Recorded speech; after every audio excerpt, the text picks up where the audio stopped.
আল্লাহর নবী বলেছেন আত-তাইয়্যিসু লা ইয়াদখুলুল জান্নাহ, যারা তাইয়্যিস তারা আল্লাহর জান্নাতে যাবে না। তাইয়্যিস কারা? আপনার বাড়িতে যুবতী মেয়ে চলাফেরা করে, গায়ে কাপড় দেয় না, মাথায় কাপড় দেয় না, ওড়না চাদর দেয় না, আপনার বউ খালি গায়ে খালি দেহে ঘুরে, আপনি দেখে কিছু বলেন না, তার মানে আপনার এই হালাতে দেখতেই ভালো লাগে। না হলে আপনি নিষেধ করেন না কেন? আপনার ধান খেতে দিয়েছেন মুরগিকে, অন্য মানুষের মুরগি খাইলে আপনি তাড়িয়ে দেন যাতে আপনার ধান অন্য প্রতিবেশীর মুরগিতে না খান। আপনার ধান অন্য মুরগিতে খাওয়া আপনি অন্যায় মনে করেন, আপনার ভাত অন্য বাড়ির ছাগলে খাওয়া অন্যায় মনে করেন, কিন্তু আপনার বউ অন্য পুরুষ দেখে এটাকে অন্যায় মনে করেন না।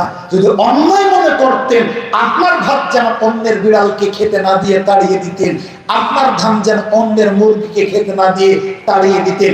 একইভাবে অন্যেরা যেটা আপনার বউকে না দেখে, এই জন্য আপনি একটা ব্যবস্থা করতেন।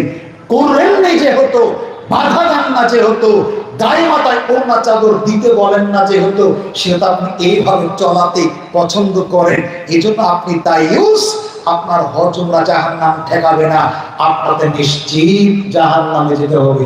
আপনাকে বলছিলাম